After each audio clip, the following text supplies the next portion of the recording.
The magnificent Vatnajokull National Park in Iceland boasts of many natural wonders that make it unique in the world. The national park, which is Western Europe's largest, has a lot to offer both for normal tourists and nature scientists, and for that it will be highly regarded. But it is also possible to look at it from other sides, for instance the economic side, from the increased number of international tourists.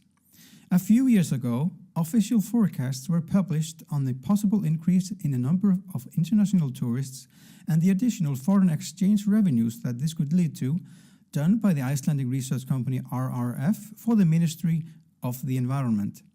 These foreign exchange revenues will then multiply as they stream from person to person or company to company in the economy in businesses that otherwise would not have been realized had the new revenues not come. This is well known and is called an economic multiplier. The multiplier of tourism here in Iceland is around 4, according to calculations made by the Economic Institute of the University of Iceland for the Icelandic Ministry of Tourism a few years ago. Following this, the undersigned, the author of this video and author of many papers on the possible protection of Vatnajökull Glacier in the years before the case was passed by the Icelandic Parliament, and in fact the only one commenting on that for years, presented calculations on the possible economic value of the national park for Iceland and creation of new jobs based on these two estimates. These calculations can be seen on the website www.sverrir.info, although they are in Icelandic. According to these calculations, the value isn't much in the first years, but then increases and can become considerable later on as the national park becomes better known. It should be mentioned that these calculations are according to premises that are not connected at all to the recent collapse of the banks and economic difficulties in Iceland. Those events do not count here. Increased foreign exchange revenues around a decade after the establishing of the national park have been forecasted around $30 to $40 million per year. The economic multiplying effect would then make this 4 times higher, or around $120 to $160 million in turnover per year in the Icelandic general economy. However, the exchange rate of currencies are one of the factors of uncertainty here. Now, there were also speculations about even higher revenues later in the estimates, but the lower figure is used here for the sake of caution. Yet, this gives us a ground to evaluate the financial value of the national park and possible creation of jobs. I asked a few economists about this inclusion of the economic multiplier in the estimates, and they agreed to that approach. It was also included in the first aforementioned estimations that were done for the Environmental Ministry. And here comes the main question that is asked in this video. Are the forecasts presented by official bodies in Iceland realistic? Now here will be presented numbers that haven't been seen before in Iceland, and they give a very strong indication to this. This is a comparison with numbers from national parks in Wales, England, Scotland, and various states of the United States. Let's take a look at a chart. As you can see, the most financially valuable national park in the United States is Great Smoky Mountains National Park in the Appalachian Mountains in North Carolina and Tennessee in the eastern US. This national park brings a value of nearly $600 million into the local economy around the park. It is right to comment that the revenues that the national park gets from tickets and souvenirs is only a small fraction of this. These are aggregate numbers. Then they come one by one, many of them in or near the Rocky Mountains. It is interesting to see how much revenues the British parks bring, but one should note that national parks are greater in numbers in the US than in the more populous Western Europe. And where is the Icelandic Vatnajökull National Park in this picture? It would be here, according to the official forecast. Is this realistic? Now, taking into account that Vatnajökull National Park is one of the most unique and diverse national parks in the world and the largest in Western Europe, and of course, the area has received a lot of attention because of volcanic eruptions, giving it a notorious status, and it is said that all attention is good, then one may conclude that this is not unrealistic if the running and promotion of the park works well. One can even speculate if the park might get closer to its British comrades in a more distant future. Could the revenues from the park become twice as much? Why not? It doesn't have to be based on an increased intrusion within the park, but rather on clever product development and marketing outside the gates of the park. All this matters for revenues and job creation in Iceland.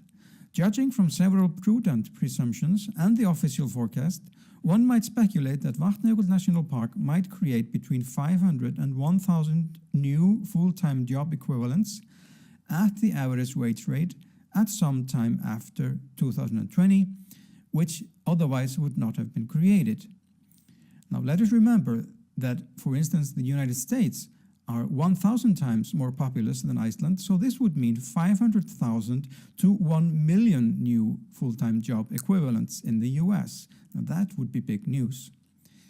The increased turnover in the economy means increased tax revenues without a greater tax burden. In all, the revenues of state and municipalities could increase by more than $2 billion combined over time into the middle of the century, based on an aggregate increase of around $5 billion in the economy by today's price rates. This could help in paying other expenses that come later.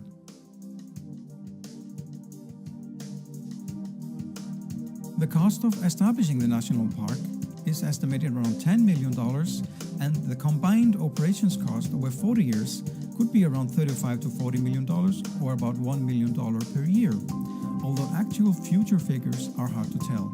The possible increase in foreign revenues over 40 years would be about $1.2 billion, and the possible increase in turnover in the economy over 40 years because of the economic multiplier would therefore be around $5 billion, using the lower forecast.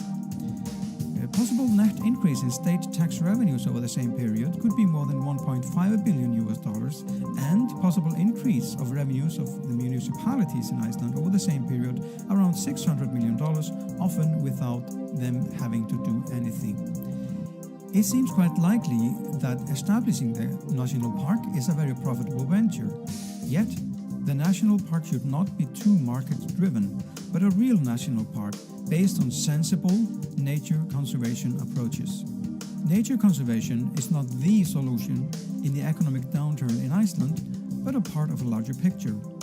However, it is necessary that the national park gets the contributions it needs to prosper.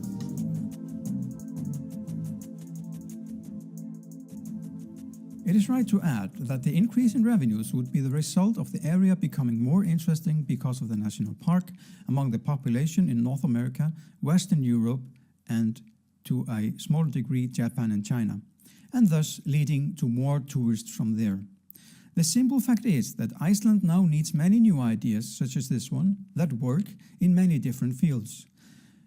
Targeted research and strategic propositions of the type that led to the option of protecting Vatnajökull and its environs into one whole area can be very important for the future.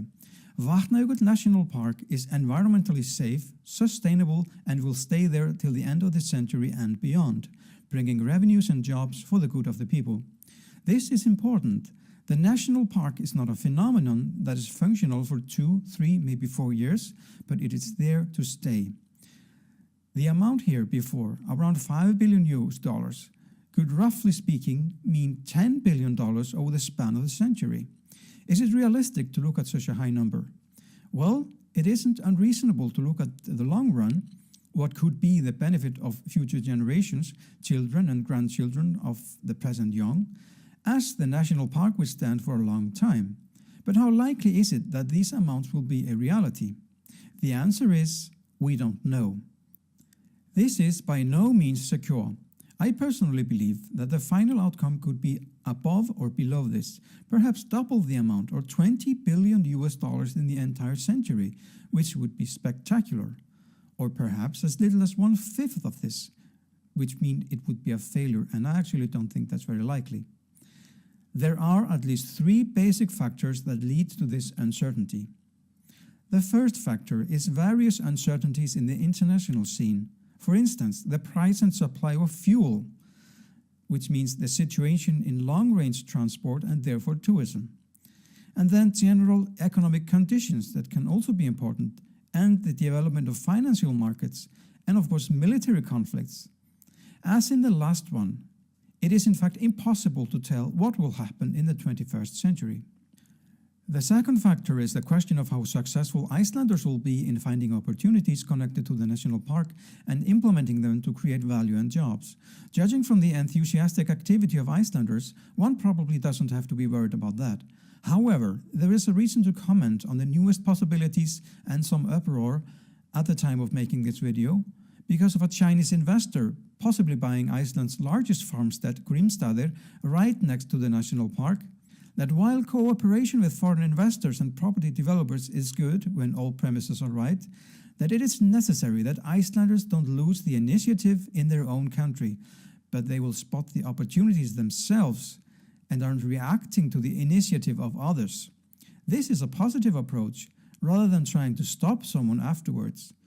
For instance, the idea itself of protecting all of Vatnajökull and some nearby areas into a coherent whole was an Icelandic invention, coming from the grassroots but not imported from abroad or created by the government or politicians.